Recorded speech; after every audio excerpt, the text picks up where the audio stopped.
शांति का संदेश देने वाले महाकारुणिक तथागत गौतम बुद्ध के चरणों में नमन करते हुए, देवा नाम प्रियदर्शी सम्राट अशोक महान के चरणों में नमन करते हुए, भारतीय संविधान के निर्माता विश्व रत्न बोधिसत्व परम पूज्य बाबा साहब डॉक्टर भीमराव अंबेडकर जी के चरणों में नमन करते हुए, सामाजिक परिवर्तन के अग्रदूत मानवर रहबर कांशीराम साहब को नमन करते हुए, राष्ट्रीय बौद्ध महासभा के संस्थापक माननीय धम्म प्रकाश भारती जी, राष्ट्रीय कार्यवाहक अध्यक्ष माननीय बादल सिंह बौद्ध जी, राष्ट्रीय आचार्य माननीय किशोर बौद्ध जी, राष्ट्रीय सहायक आचार्य एलपी अमृतलाल बौद्ध जी, राष्ट्रीय महिला विंग की अध्यक्ष माननीय दीदी अंजू बौद्ध जी, राष्ट्रीय कमांडर डीएसएस माननीय योगेश गौतम जी,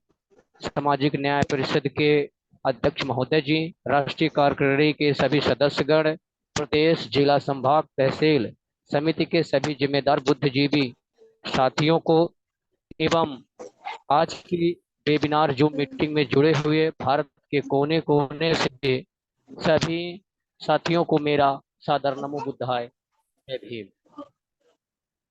आज यह जूम मीटिंग 26 नवंबर को दिल्ली के जंतर मंतर में धरना प्रदर्शन के संदर्भ में रखी गई है, जिसमें डीएसएसओ की क्या अहम भूमिका रहेगी इस पर चर्चा होगी। और आज इस कार्यक्रम के मुख्य अतिथि योगेश गौतम जी, नेशनल कमांडर, और कार्यक्रम की अध्यक्षता कर रहे माननीय बादल सिंह बौद्ध जी, राष्ट्रीय कार्यवाहक अध्यक्ष, और मुख्य वक्ताओं के रूप में सम्राट राज बौद्ध जी उड़ीसा से, रंजन कुमार बौद्ध जी झारखंड से, प्रदीप कुमार बौद्ध जी उत्तराखंड से, शैलेश कुमार बौद्ध जी छत्तीसगढ़ से, कुलदीप बौद्ध जी हरीमपुर से, R Kamalnath general secretary DSS Bharat से, प्रफुल्ल कुमार कुशवाहा जी भोपाल से। आज इन सभी के शब्दों के द्वारा हम सब को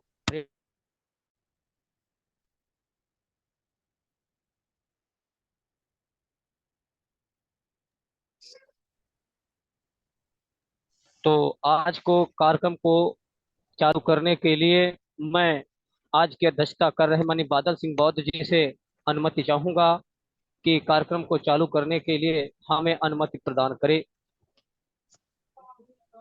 माननीय जी, बादल निवेदन सिंह है बौद्ध, आदरणीय कार्यक्रम प्रारंभ कर। बहुत बहुत साधुवाद सर, आपने आज के अध्यक्षीय उद्बोधन में हमें कार्यक्रम चालू करने के लिए अनुमति दे दी गई है। तो मैं उन वक्ताओं की कड़ी की ओर जाऊं तो मैं सबसे पहले सम्राट राज बौद्ध जी डीएसएस उड़ीसा से हैं, मैं उन्हें आमंत्रित करूंगा कि वो अपनी बात रखें 26 नवंबर के दिल्ली के जंतर मंतर धरना माननीय प्रदर्शन। रोहित बौद्ध जी, आप रोहित जी नीचे से शुरू कीजिए, नीचे से। कुलदीप कुलदीप बौद्ध जी से लीजिए पहले। तो जैसे अभी योगेश गौतम जी के कारण यह संदेश मिला है कि कुलदीप कुमार बौद्ध जी जो हरीमपुर से हैं, मैं उन्हें आमंत्रित करूंगा कि वो अपनी बात रखें। माननीय कुलदीप कुमार बौद्ध जी।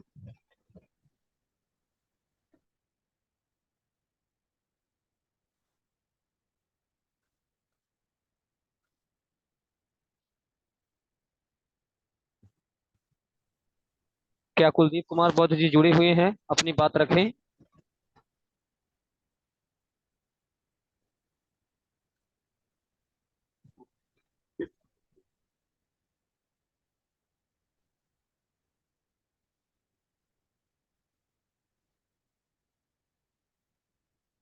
शायद नहीं जुड़े हैं।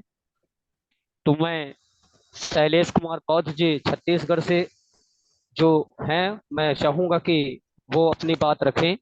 शैलेश कुमार बौद्ध जी।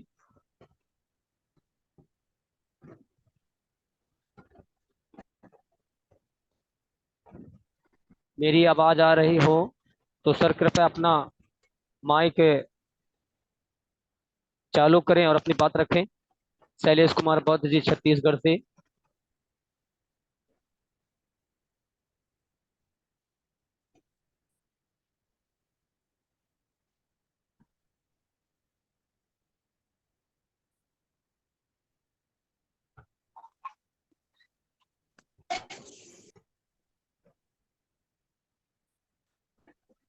शायद वो भी नहीं जुड़े हैं।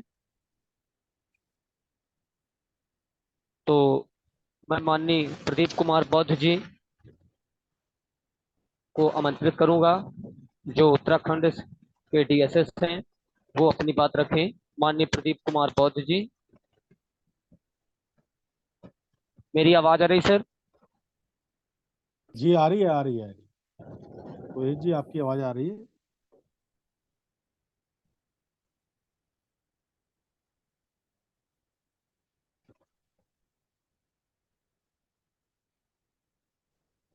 सभी साथियों से अनुरोध है कि जिनका नाम बोला गया है, अगर उन्होंने अपना नाम नहीं लिखा है तो अपना हैंड रेज करें।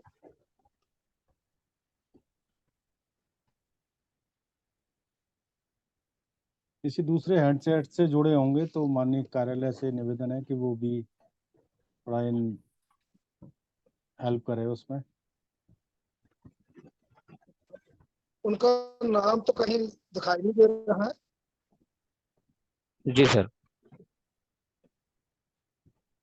तो आगे बढ़िए।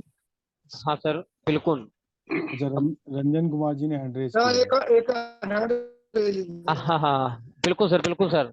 मैं चाहूंगा कि रंजन कुमार बौद्ध जी, जो झारखंड के डीएसएस हैं, वो अपनी बात रखें।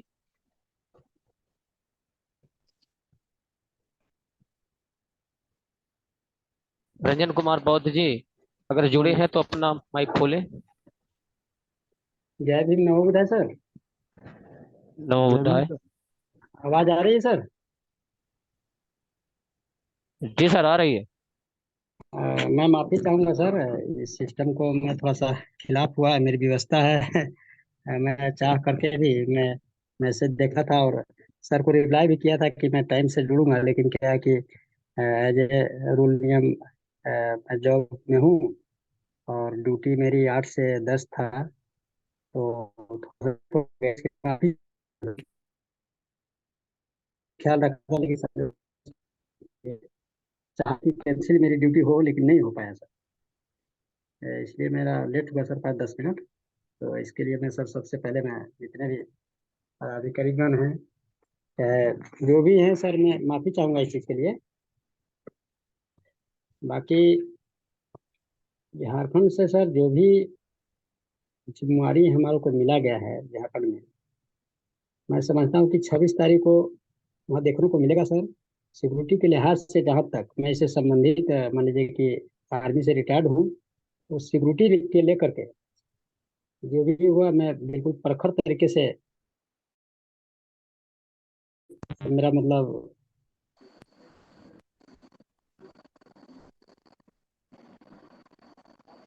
हेलो। जी रंजन सर बोलिए सर। 26 तारीख को सर जो मैं प्लानिंग किया हूँ, मैं छुट्टी का जो है से एप्लीकेशन अभी तक अभी से ही दे दिया हूँ कि 26 तारीख से पहले मैं 24 को मैं पहुंचूंगा दिल्ली, जो भी होगा जी सर, अपने आपको साथ। 24 को आना है सर। हर हालत में गौतम सर मैं पहुंचूंगा और आपके निर्देशानुसार जो भी होगा, मतलब अपना जो सिस्टम है डीएसएस का, उसका मैं जी बिल्कुल तरीके से ही करूंगा। अपना तो कोई वो नहीं है, सिक्योरिटी के लिहाज से मैं कहना ठीक नहीं है, वो सारे चीज़ हमको पता है सर कैसे करना है। बाकी इसका मैं चैलेंजिंग तो नहीं करूँगा। सिक्योरिटी के लिहाज से जो भी चीज़ें हैं, वर्क है, वो मेरे ऊपर छोड़ दिया जाए। इसको कोई वो नहीं है। मैं हर हालत में क्या अभी से प्लानिंग कर दिया हूँ सर कि मैं 24 नवंबर को दिल्ली पहुंचना पहुंचना अपने साथ 2-4 जो भी है। अभी तक मैं टिकट नहीं कराया हूँ क्योंकि मैं जॉब में हूँ सर। मैं तत्काल क्यों ना पड़े, मेरे को जितना भी भरपाई करना पड़े, मैं तत्काल लेकर के टिकट और पहुंचूंगा। अब रही बात कि वहाँ जो भी है सर, क्या कितने संख्या में आएंगे, किस तरह से मतलब निर्देश है सिक्योरिटी के लिए, चीजें सिविल में चल रहा है कि नहीं चल रहा है। बाकी हमको पता है कि कैसे सिविल से ट्रीट करना है, सब पता है, लेकिन फिर भी मैं चाहूंगा कि बीएसएस का जो रूल रेगुलेशन होगा उसको मैं अपने ऊपर धारण करूंगा, उस हिसाब से पालन करूंगा सर। और बहुत मतलब मैं चाहता हूं कि ड्यूटी के दौरान भी मैं हर दिन निकलता हूं, लेकिन व्यवस्था हुआ सर कि मैं राष्ट्रीय अध्यक्ष महोदय से इधर झारखंड में मैं नहीं जोड़ पा रहा हूँ, इसके लिए मुझे दुख होता है। लेकिन वो जो मछली वाला बात है ना, छटपटा के रह जा रहा हूँ।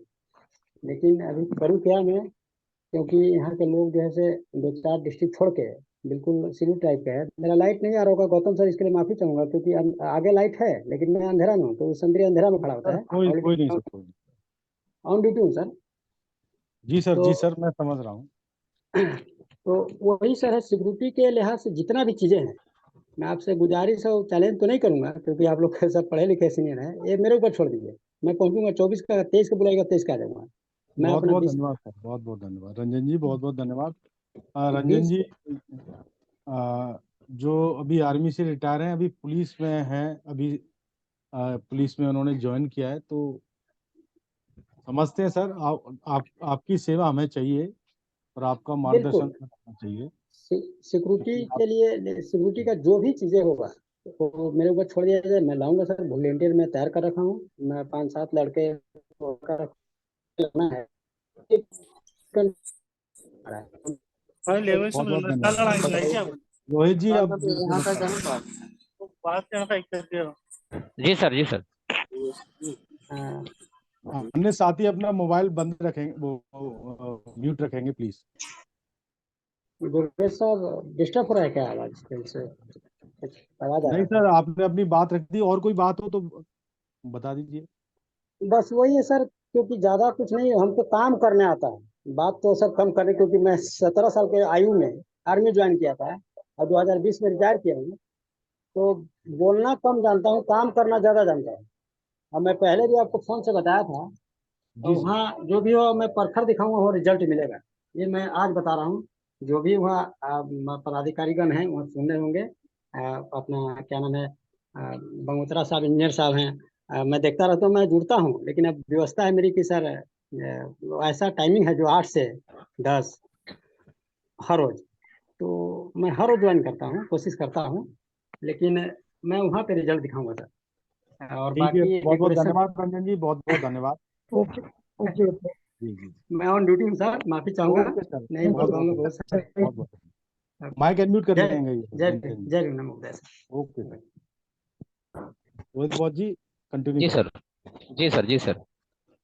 अब मैं माननीय R Kamalnath, general secretary DSS ji से को आमंत्रित करता हूं कि वो अपनी बात रखें। माननीय R Kamalnath, general secretary DSS.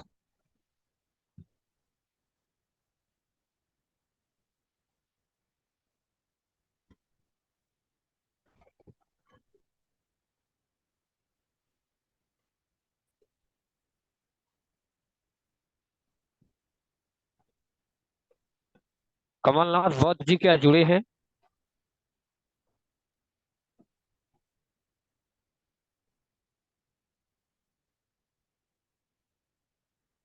नाम संचालक जी, उनका नाम तो कहीं दिखाई नहीं दे रहा है। जी सर। और शायद मैं यहाँ तक देख पा रहा हूँ कि प्रफुल्ल कुमार कुशवाहा जी भी अगर जुड़े हों तो वो अपनी बात रखें। प्रफुल्ल कुमार कुशवाहा जी भोपाल से।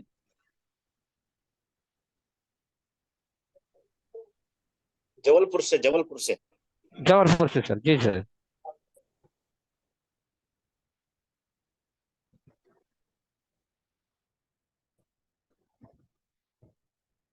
शायद वो भी नहीं जुड़े सर।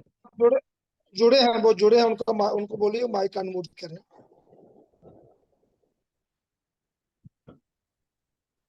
प्रफुल्ल कुमार कुशवाहा जी, आप अपना माइक चालू करें और अपनी बात रखें।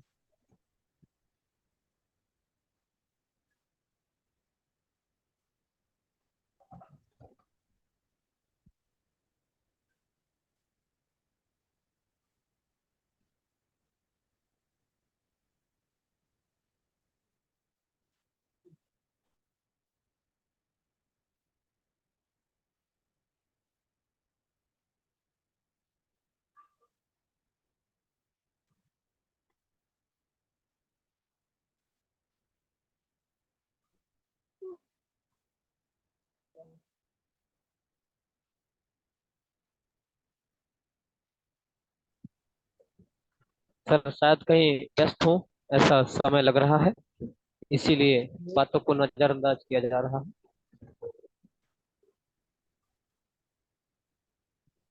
तो अब मैं उड़ीसा के डीएसएस सम्राट राजबौद्ध जी को आमंत्रित करता हूँ कि वो अपना माइक चालू करें और अपनी बात रखें।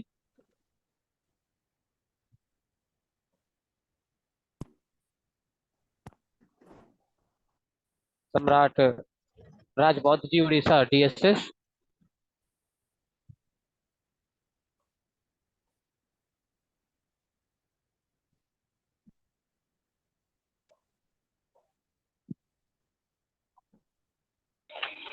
रोहित जी, प्रफुल्ल जी अभी 2 मिनट बाद बात करेंगे, है ना, अपनी बात रखेंगे।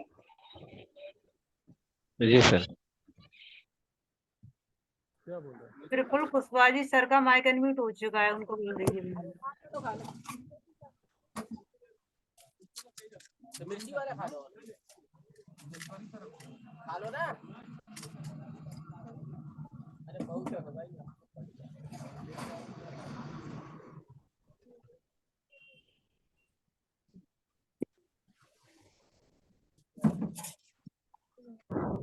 खा लो।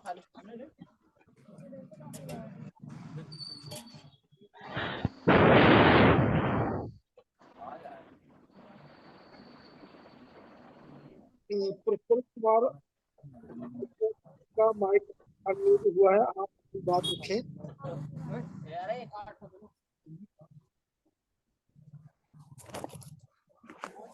प्रफुल्ल कुशवाहा जी देखो आ गए।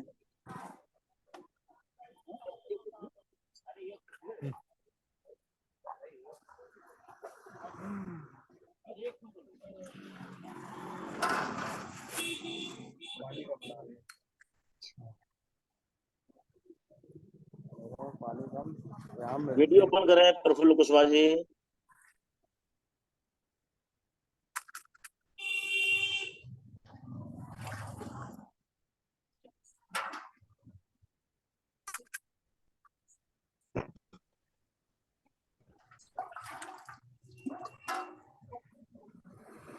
प्रफुल्ल कुशवाहा जी, आपको आवाज आ रही है?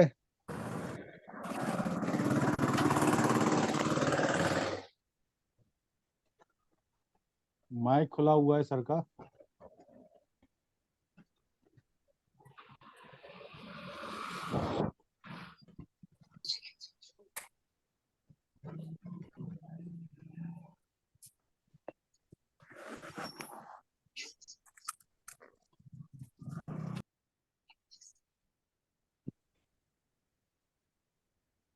रोहित जी लगता है कि वो प्रफुल्ल कुशवाहा जी, आपका माइक बंद है, वीडियो बंद है, जुड़े हुए हैं वो सिस्टम से, सिस्टम कुछ समझ नहीं पा रहे हैं।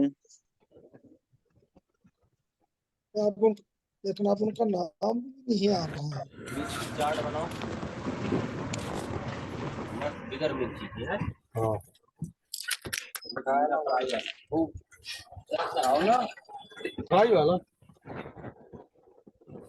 फ्राई वाले के लिए थोड़ा 25 का रहेगा, 5 और दे देना। भाग जा रहे हैं इंसान जाना। रोहित जी जी सर। सम्राट सम्राट से बात करवाइए, आपको सम्राट जुड़े हुए हैं शायद। आज चक्कर में आधी मूछी मेरे पानी में चले गया। मैं कहा डाई कहाँ करवा। प्रफुल्ल जी अपना माइक बंद कर लीजिए। जी बहुत बढ़िया। अब माननीय सम्राट राजबौद्ध जी, उड़ीसा डीएसएस, अगर जुड़े हैं तो वो अपना माइक खोले और अपनी बात रखें।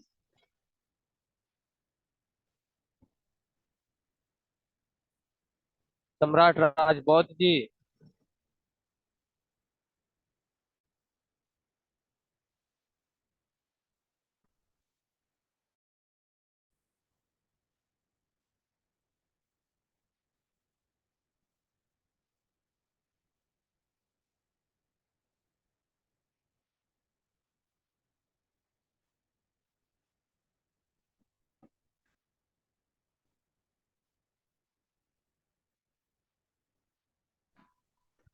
सर शायद वो भी नहीं जुड़े हैं। लगता है यही है रोहित जी।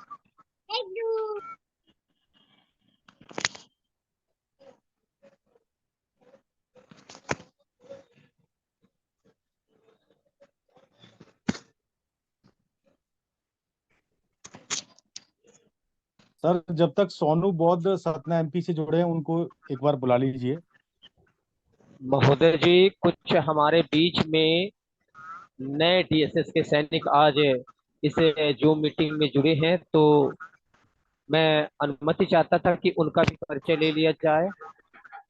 जो नए साथी जुड़े हैं डीएसएस के, अगर अनुमति होगी, वरना आप जैसा सब कहेंगे वैसा ही संचालन होगा सर। सर मैं बोल रहा हूँ कि जो सोनू बौद्ध जी हैं हमारे, उनको एक जी बार जी बुला लें। जी जी। तो मध्य प्रदेश के सतना जिले से जिला अध्यक्ष डीएसएस सोनू बौद्ध जी जुड़े हैं। मैं चाहूंगा कि वो अपना माइक खोले और अपनी बात रखें। माननीय सोनू बौद्ध जी।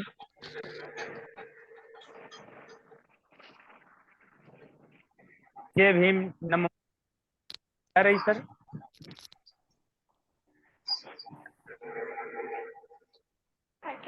मैं अपनी बात रख रहा हूँ।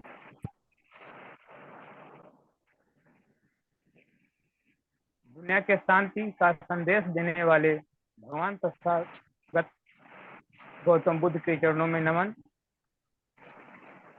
एवं संविधान निर्माता डॉक्टर भीमराव अंबेडकर के चरणों में नमन। हर राष्ट्रीय बोर्ड के संचालक, राष्ट्रीय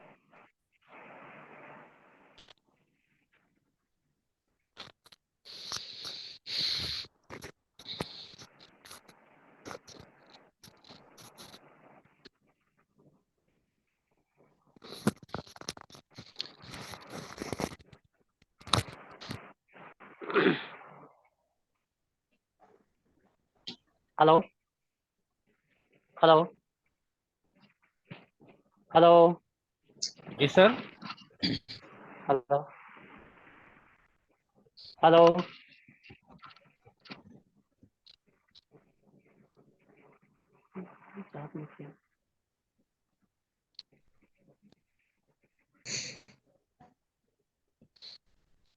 उनका नेटवर्क ठीक नहीं है।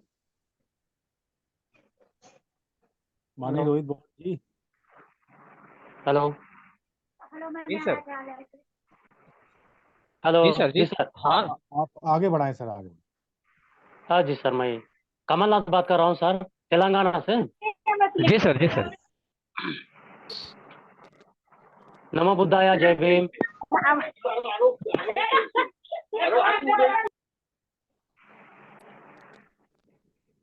हेलो, जी साथियों के मोबाइल खुले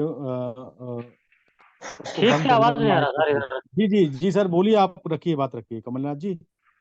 हाँ जी सर, मैं तेलंगाना से, मेरे को सुनने नहीं आ रहा था, नेटवर्क नहीं है यहाँ पर। हेलो जी जी सर, बात हेलो। रखिए। आवाज आ हाँ रही है सर आपकी? हाँ, आवाज आ रही है ना सर? मैं कमलनाथ बात कर रहा हूँ सर, तेलंगाना से। बौद्ध धर्म को मेरा नमन है, जैसा ही हमारे परम पूज्य डॉक्टर भीमराव रामजी अंबेडकर का मेरा नमन है, वैसे है जो आपको महामहान नेता है और जो भिक्खु है बंद, सबको मेरा नमन है सर। जो अध्यक्ष वहाँ है वो सबको मेरा नमन है सर। हेलो, जी जी जी सर।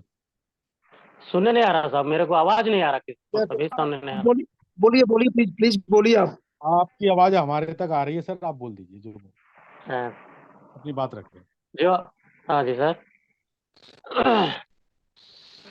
सर जी साहब, हेलो। जी सर, जो आप धम्मा अपनी का बात कमल जी, आप आप अपनी बात कंटिन्यू रखिए। बात। मेरे को समझ में नहीं आ रहा साहब, कुछ प्रॉब्लम है सर, इसको। जी जो प्रॉब्लम सॉल्व है, जो कोई बात जो नहीं, प्रोसीड उनको प्लीज, बोलिए, यू बात प्रोसीड। रखेंगे। बोलिए बोलिए, हेलो आप आवाज आ रही है? हेलो। आवाज आ रही है, बोलिए आप। सबको मेरा नमन है सर। ऐसे बौद्ध धर्म और परम पूज्य डॉक्टर भीमराव अंबेडकर सबको जहाँ जहाँ बैठ गए मीटिंग में, जूम मीटिंग में, सबको मेरा धन्यवाद और सबको नमन, मेरा जय भीम। मैं धम्म सेवक संघ के लिए और धर्म के लिए, बौद्ध धर्म के लिए जितना मेरे से कृषि होता है, जितना मैं गारंटी कृषि करूंगा, सबको धम्म के विषय पर मैं सबको ऐलान करूंगा। ये 26 नवंबर को दिल्ली जंतर मंतर पर धारणा है ना, उसमें मैं भाग लेऊंगा और सबको भाग लेने के लिए मैं सबको स्प्रिट करूंगा। ये मेरा ऐसा बात है सर। हेलो। बहुत बहुत धन्यवाद हेलो। सर, ना बहुत बहुत करीबन धन्यवाद। हेलो। हेलो। अरे आपकी सर आवाज आपकी आ आवाज आ है रही ना? है, आप हेलो हेलो मत कहिए, आपको मे- बात रखनी है, आप बात रखें सर। साहब सभी सर लोग मेरे सुन रहे किधर, हैं आपकी बात को। मेरे को सुनने नहीं आ रहा सर इधर, इसलिए मैं ऐसा कर रहा नहीं नहीं, हूँ। हिंदी ले आप है ना? हाँ। हम्म। कोई नहीं, आ हेलो। रही है आपकी आवाज। सर, हाँ आप सर। अच्छे बोल रहे हो। हाँ अभी आ रहा है। रखिए। हाँ सर। जो आप बोलिए। बड़े लोग हैं, बड़े लोग साहब लोग हैं, जैसा आप गाइडनेस करोगे वैसा मैं हाँ फॉलो होऊंगा। सबको इंस्पिरेशन दे के, आपका इंस्पिरेशन लेके मैं तेलंगाना स्टेट में जैसे है हमारा धर्म का बारे में सबको बोलेंगे, धर्म कैसा है, कैसा होता है, गौतम बुद्ध ने कैसा सिखाया है, कैसा उसका उपदेश दिया है, उसके बारे में मैं सब कुछ व्हाट्सएप में और सोशल मीडिया में सबको बताकर मैं आगे लेकर आऊंगा सर। बिल्कुल। हेलो। हाँ जी सर। धन्यवाद रोहित जी, आगे कंटिन्यू कराइए। अच्छा।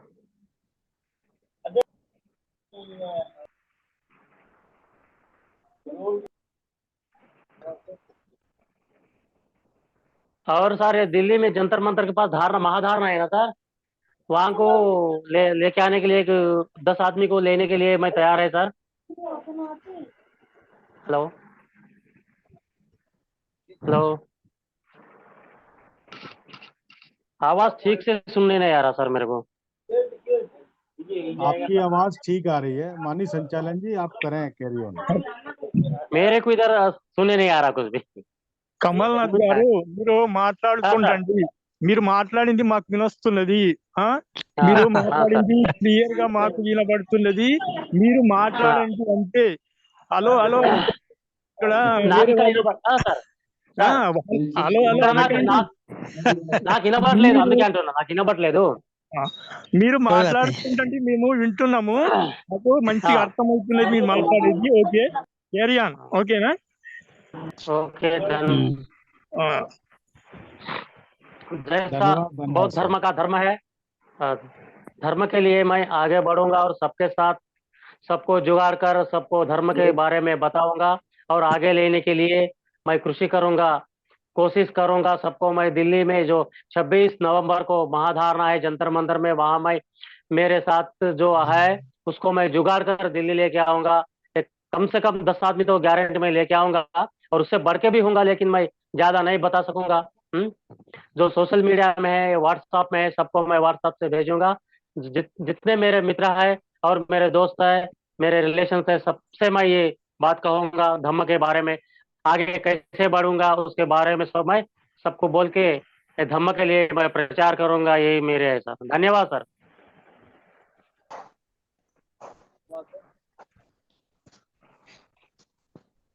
अब सर किसी और को आप जिनका आदेश करें, या कि फिर सर हम उस बैनर प्रफुल्ल पर से की ओर प्रफुल्ल चलें जो। कुशवाहा आ गए हूँ। प्रफुल्ल कुशवाहा जी देखो, प्रफुल्ल कुशवाहा,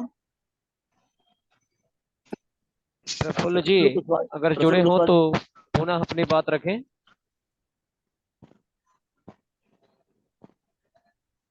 जुड़े हैं सर, वीडियो बंद है, माइक बंद है। सिस्टम को समझ नहीं पा रहे हैं अभी नए नए लड़के। नहीं सिस्टम सर सब समझ पा रहे हैं।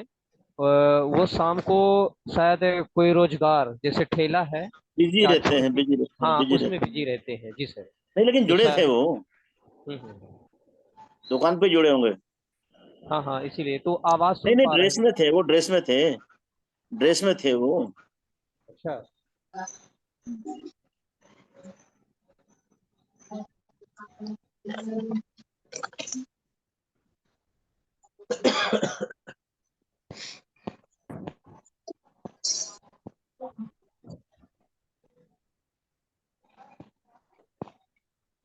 कंटिन्यू करें सर, रोहित सर कंटिन्यू समय करें। समय धीरे धीरे बढ़ रहा है। तो मैं चाहूंगा कि आज के इस वेबिनार जो मीटिंग के मुख्य अतिथि माननीय योगेश गौतम जी आए और अपनी बात रखें।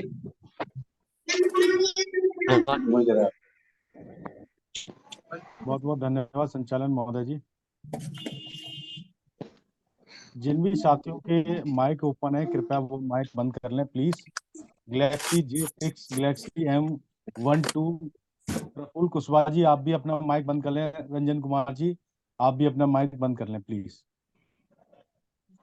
गैलेक्सी M12 और J6 दो साथियों के माइक ओपन है वो भी बंद कर लें, जिससे मीटिंग में कोई, क्योंकि हम नए नए बोलना सीखे हैं और बीच में कोई बोल देता है तो हमारा बिल्कुल ब्लैकआउट हो जाता है, हमें समझ में नहीं आता कि क्या कहना है क्या नहीं कहना है। तो थोड़ा सा हम बच्चों पर दया करें, आप अपना मोबाइल बंद रखें।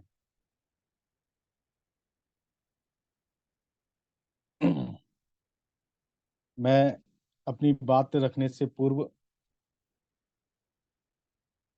संसार को शांति का मार्ग दिलाने वाले तथागत सम्यक संबुद्ध के चरणों में कोटि कोटि नमन करता हूँ। बहुजन समाज में जन्मे सभी संतों गुरुओं वीरांगनाओं के चरणों में मैं कोटि कोटि नमन करता हूँ। हमारे संस्था RBM के संस्थापक अध्यक्ष माननीय धर्म प्रकाश भारती बॉस साहब को मेरा दिल की गहराइयों से जय भीम नमो बुद्धाय। हमारी राष्ट्रीय महिला अध्यक्ष माननीय अंजू बॉस जी को मेरा कोटि कोटि नमन। और हमारे सामाजिक न्याय परिषद के राष्ट्रीय अध्यक्ष जी को भी मेरा जय भीम नमो बुद्धाय। हमारे राष्ट्रीय आचार्य माननीय इंजीनियर कुशल बॉस जी को भी मेरा जय भीम नमो बुद्धाय। हमारे कार्यवाहक अध्यक्ष, राष्ट्रीय उपाध्यक्ष एवं समस्त राष्ट्रीय महासचिव, सचिव, कार्यकारिणी सदस्य, प्रदेश संयोजक, सह संयोजक, प्रदेश अध्यक्ष, सभी पदाधिकारियों को मेरा जय भीम नमो बुद्धाय। और उपस्थित सभी आज जूम वेबिनार पर जुड़े हुए समस्त देशवासियों, मेरे भाई, मेरे धम्म सेवक संघ के युवा साथी, मेरा जय भीम नमो बुद्धाय। सभी साथियों को बखूबी ज्ञात है कि आज जो धम्म सेवक संघ की वेबिनार हो रही है उसकी रूपरेखा क्या है, उसका सब्जेक्ट क्या है।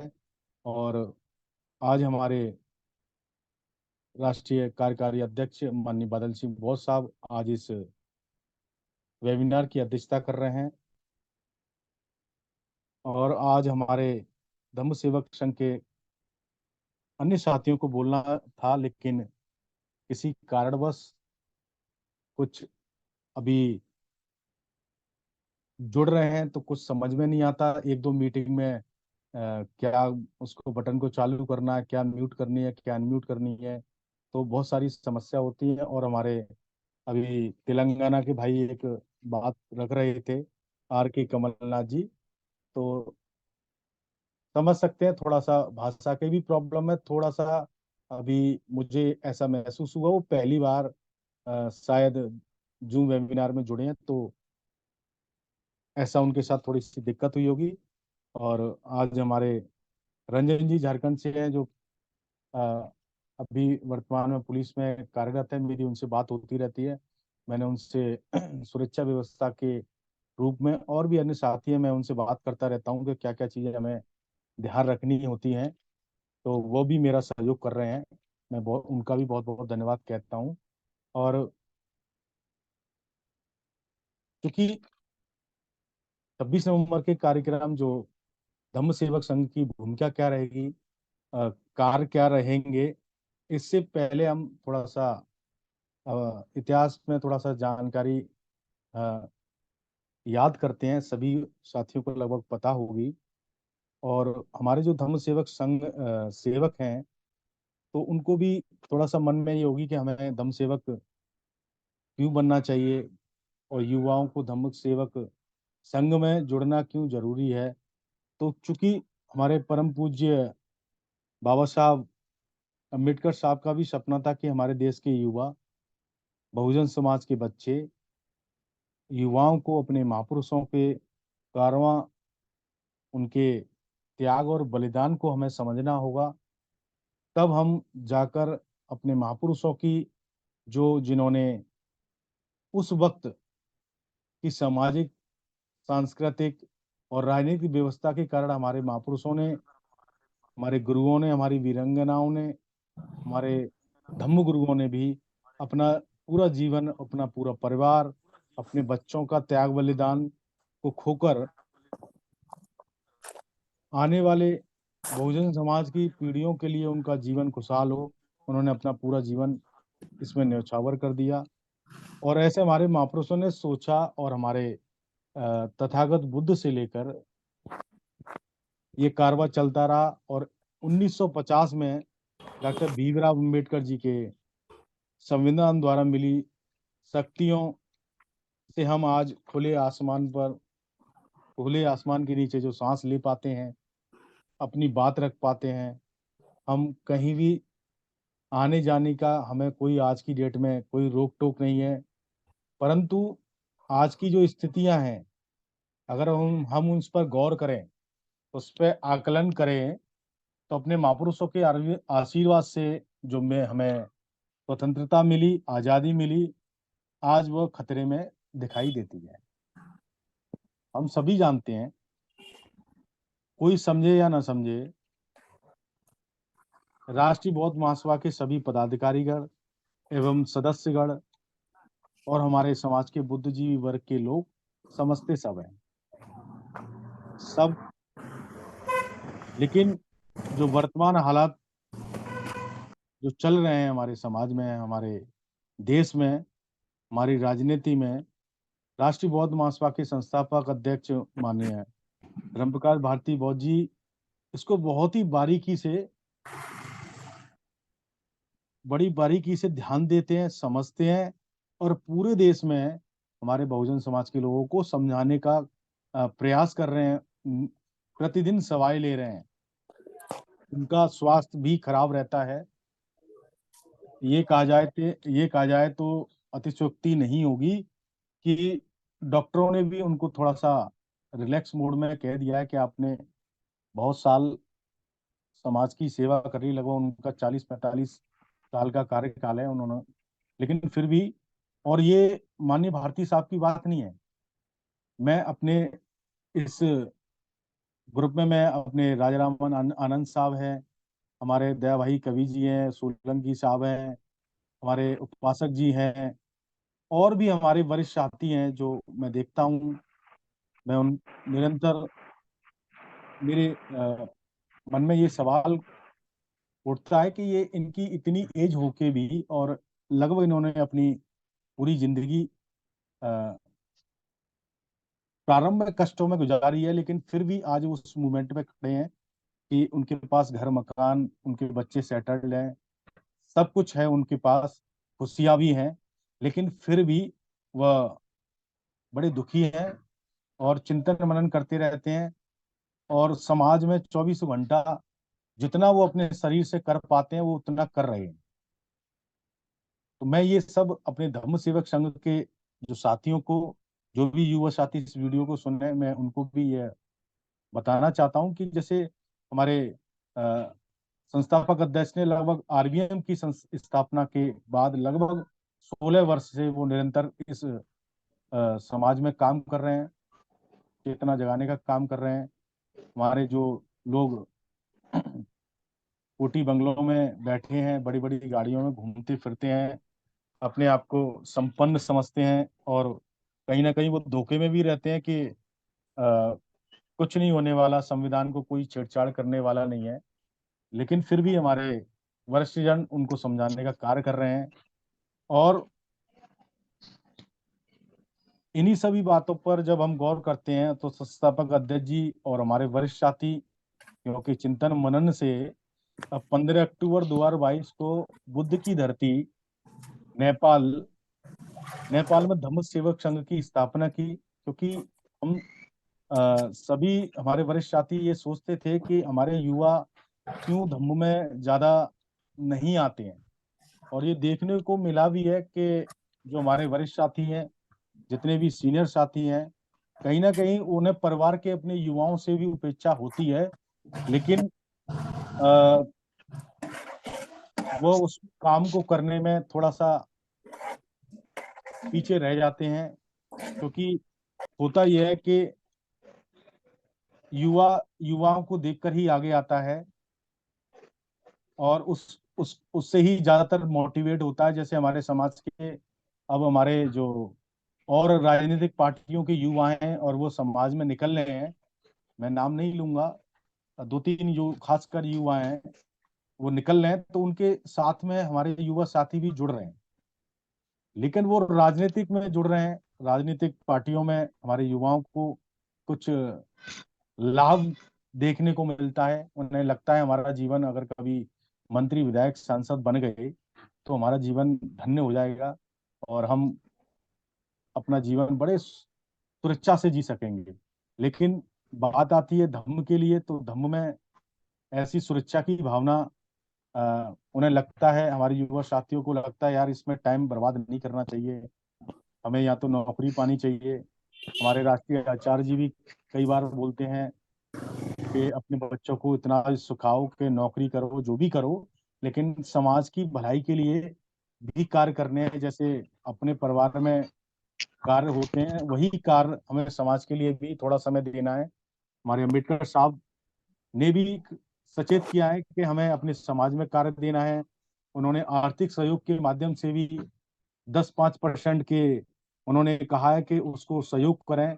एक उदाहरण से मैं एक बात कहना चाहूंगा कि अंबेडकर साहब जब कानून मंत्री थे तो उस समय एक बहुजन समाज के, जो अनुसूचित समाज के एक युवा आईएएस बने, तो बाबा साहब ने उनको एक लेटर के माध्यम से उनको बुलाया और उनको कहा कि आप अ, इतने बजे, इतने दिन और इतने समय पर मेरे अ, घर आए।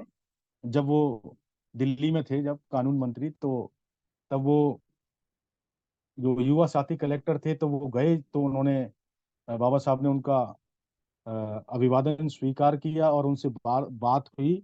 तो तब तक बाबा साहब थोड़ा सा बिजी थे अपने पढ़ाई लिखाई में, तो बाबा साहब को उनके सहयोगी ने बताया कि फलाने जिले के कलेक्टर आए हैं और आपने बुलाया था, क्योंकि साहब उस समय बहुत सारे लोगों से मिलते थे। अम्बेडकर साहब बहुत सारे लोगों को मिलते थे, टाइम देते थे, तो पता नहीं चलता था, क्योंकि घर के अंदर कोई कलेक्टर नहीं दिखाई देता, घर के अंदर एक साधारण व्यक्ति होता है, वैसे ही दिखाई देता है। तो उन्होंने सोचा किसी काम से आए होंगे, तो किसी, तो जब कुल मिलाकर यहाँ बात यह है कि जब बाबा साहब ने उनसे कहा कि आप कलेक्टर बन गए हो, पढ़ लिख गए हो, तो आप अपने समाज में हफ्ते 2 हफ्ते में या महीने में एक बार आपको जो सरकारी गाड़ी मिली है, आपको उसमें जो नीली बत्ती लगी हुई गाड़ी मिली है, उससे आप अपने गांव में जरूर जाना और जाया करना। तो उन्होंने एक बार तो कलेक्टर साहब ने उस समय सोचा था कि साहब शायद कोई सहयोग के लिए, क्योंकि बौद्ध धर्म का और सामाजिक संगठन का काम भी डॉक्टर बी आर अम्बेडकर साहब करते थे, तो उनको लगा था कुछ सहयोग के चंदे के रूप में मुझे बुलाया होगा। लेकिन साहब ने ऐसी कोई बात नहीं रखी, बाबा साहब ने ऐसी कोई बात नहीं रखी। तो उस कलेक्टर ने फिर पूछा कि साहब मैं आपकी बात को समझा नहीं, तो साहब ने ये कहा उनको समझा कर कि आप जब नीली बत्ती गाड़ी जब मिली है, तो जब आप उस गांव में जाओगे, उस बस्ती में जाओगे, तो वहां पर जब देखोगे कि माता बहनें जब चूल्हा चौकी और बर्तन मांजते हुए, रोड साफ करते हुए देखेंगी कि ये लड़का पहले तो यहीं घूमा करता था, यहीं उल्टी सीधे गंदे संदे कपड़ों में घूमा करता था, इसका पूरा बचपन यहीं गुजरा और आज नीली बत्ती गाड़ी में आया है, समाज के और युवाओं पे भी प्रभाव पड़ेगा। तो ऐसा उदाहरण भी हमारे अम्बेडकर साहब देते रहे हैं। और मैं अपने सभी युवाओं से यही अनुरोध करूंगा कि अपने यार दोस्त, जितने भी अपने नाते रिश्तेदार में जो भी आपके युवा साथी हैं, आपके आपके विचारधारा के, जो अपने बहुजन विचारधारा के मानने वाले लोग हैं, उनको ज्यादा से ज्यादा मोटिवेट करो, ज्यादा से ज्यादा उनको इस वेबिनार में, आरबीएम की वेबिनार होती है उसमें बिठाने का कार्य करो। जब हमारे सीनियर साथी वक्तागण अगर उस लिस्ट में हो, तो उन्हें हाथ जोड़कर विनती कर कर कैसे भी आपको उनको जोड़ने के लिए विवश करना है और अपने महापुरुषों के पवित्र मार्ग पर चलकर वह हम सभी धम्म सेवक संघ के युवा साथी अपना मार्ग, अपना तो खुद तो उद्धार करेंगे, ये मान के चलना आप समाज का भी उद्धार करेंगे। और इससे लाभ क्या है, मैं अगर आपको लाभ गिनाऊं तो आप अगर अपने वरिष्ठ साथियों के सहयोग में रहेंगे, उनके साथ रहेंगे, आरबीएम के जब मीटिंग हुआ करेंगी इनके साथ जब रहोगे तो आप इनका अनुभव, हमारे बीच में 70 70 65 65 60 साल 50 साल से लेके और 80 80 90 90 साल के भी वरिष्ठ साथी हैं। तो आपको ये मान के चलो, आपको उनका अनुभव, उतने साल का अनुभव, जब आप उनसे कुछ बात पूछोगे, आप उनसे कोई राय लोगे तो वो आपको अनुभव मिलेगा। मैं समझता हूँ ये अनुभव अनमोल रहेगा। और जैसे हमारे राष्ट्रीय अध्यक्ष जी ने हमें टारगेट दिया है, लगभग 300 का टारगेट धम्म सेवक संघ के रूप में मिला है। मैंने हमारे कई अन्य साथियों से बात की है, हमारे वरिष्ठ साथियों ने कहा है कि थोड़ा सा अभी धीरे धीरे अक्टूबर जब मिड में पहुंचेगा लास्ट में, तो तब क्लियरिटी हो पाएगी कि धम्म सेवक 300 का टारगेट लगभग, मैं अभी आज का डाटा बात करूं तो लगभग मुझे अभी 60 लोगों का टारगेट धम्म सेवक संघ के रूप में मिला है। वो लगभग आने के लिए मतलब बिल्कुल रेडी हैं। और अभी मैं यही कहूंगा कि जितने भी हमारे वरिष्ठ साथी हैं, मैं उनसे और प्रार्थना करता हूं कि थोड़ा सा आप सहयोग करें और थोड़ा सा मैं और मेरे धम्म सेवक संघ के जितने भी युवा साथी हैं वो भी इस काम में लगेंगे। तो जो 26 जनवरी का जो हमारा धरना प्रदर्शन है हमारा, उसमें 2 दिन पहले से ही सभी लोग पहुंच जाएंगे। जैसे हमारे अध्यक्ष जी ने भी और हमारे दिल्ली के जो इस कार्यक्रम के संयोजक हैं माननीय गौरी प्रसाद उपासक साहब ने भी लगभग 24 तारीख से दिल्ली का अम्बेडकर भवन को बुक कर दिया है। तो सबसे पहले उसमें लिस्ट धम्म सेवक संघ के लोगों की ही रही है कि वो लोग पहले पहुंचेंगे, और जिसमें 2 दिन पहले पहुंचकर हम पूरी डॉक्टर भीमराव अम्बेडकर जो भवन है उसकी सुरक्षा व्यवस्था का रखेंगे। उसके चारों तरफ हमें अपने धम्म सेवक लगाने हैं। फिर उसके बाद 26 तारीख में हमारे जो धरना प्रदर्शन होगा वहां पर हमें पूरे रास्ते में धम्म सेवक संघ के जो ड्रेस में कमांडर जो खड़े रहेंगे, जो भी साथी हमारे पूरे देश के कोने कोने से 26 को आएंगे, हमारे विभिन्न संगठनों के सहयोगी संगठन भी हमारे आएंगे, तो वो देखकर, हमारे ड्रेस को देखकर दूर से पहचान लेंगे कि यहाँ पक्का हमारा ये धरना प्रदर्शन को सहयोग मिलेगा, उससे साथियों को आने में कोई परेशानी नहीं होगी। और जो भी हमारे अम्बेडकर भवन में हमारे पूरे देश से हमारी माताएं बहनें, हमारी बहनें और हमारे उनके साथ बच्चे जो भी आएंगे, उनका भी हमें बहुत ख्याल रखना है कि कोई बच्चा छोटा हम कोई अपने माँ बाप से बिछड़ ना जाए, उसका भी हमें बहुत ख्याल रखना पड़ेगा। और हमारे जो भी सीनियर साथी होंगे, जो खासकर उसमें बुजुर्ग सीनियर साथी होंगे, हमें उनकी भी सुरक्षा व्यवस्था रखनी है, क्योंकि ऐसी मीटिंगों में, ऐसी धरने प्रदर्शनों में सामाजिक जो असामाजिक तत्व के लोग होते हैं वो कुछ ना कुछ किसी भी हमारे वरिष्ठ साथियों को चोट पहुंचाने का कार्य करते हैं। तो उनकी भी सुरक्षा व्यवस्था हमारे ही हाथों में होगी। और खाने पीने की व्यवस्था हमें देखनी होगी, हमें खाना वितरण करने की व्यवस्था देखनी होगी। किसी भी साथी को चिकित्सक की अगर जरूरत पड़ती है तो मैं एक धम्म सेवक जो भी, जो थोड़ा मेडिकल साइंस में पढ़ा लिखा जो भी धम्म सेवक होगा, उसको दवाइयों के माध्यम से थोड़ी सी दवाई भी दे दी जाएंगी, और उनको बता दिया भी जाएगा कि आसपास कौन सा हॉस्पिटल जो पास में है, तो उनको वो ये दिखाने का भी कार्य करेंगे, उनको पूरा पूरा सहयोग करेंगे। और यहाँ क्योंकि आज की जो वेबिनार है धरना प्रदर्शन से रिलेटेड, और हम सभी युवाओं को जो पंपलेट मिले हैं, मैं धम्म सेवक के जो भी युवा हैं, मैं उनको आग्रह करता हूं कि वो उस पंपलेट को बहुत ही अच्छे से ध्यान से पढ़ लें। जो उसमें जो हमारे लगभग हमारे अध्यक्ष जी ने, हमारे सभी सम्मानित वरिष्ठ साथियों के ने जो करीब 8 मुद्दे उठाए हैं, उससे पहले जो हमारे पूर्व की जो भी मीटिंग रही है, बाकायदा इसको पर डे वेबिनार हुई है। अगर आप इतिहास में, अगर राष्ट्रीय बौद्ध महासभा में जाओगे तो पर डे वेबिनार के माध्यम से भी यह मुद्दे बहुत ही अच्छी तरीके से उठाए गए हैं।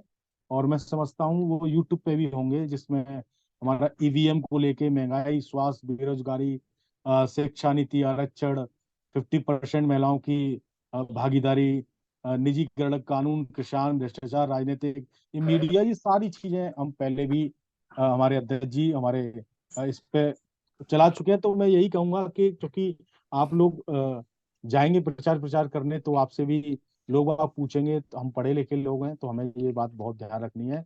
और क्योंकि आज स्टार्टिंग से 20-25 मिनट हमारे सही तरीके से नहीं चल पाई, और मैं सभी वरिष्ठ साथियों से क्षमा भी मांगूंगा, क्योंकि अभी बहुत सारे हमारे धम्म सेवक नहीं जानते हैं, तो थोड़ा उन्हें बच्चा समझकर माफ करें। उन्हें उतनी ट्रेनिंग नहीं है, मैं कोशिश कर रहा हूं कि उनको उतनी ट्रेनिंग दी जाए।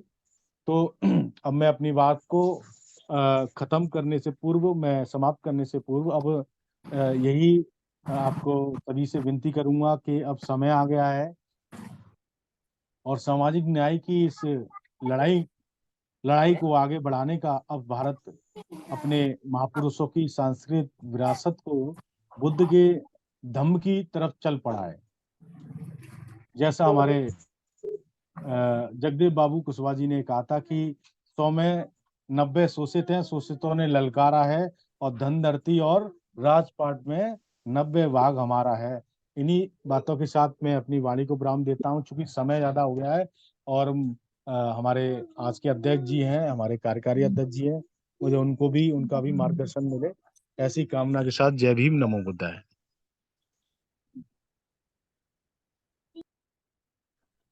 बहुत बहुत धन्यवाद सर।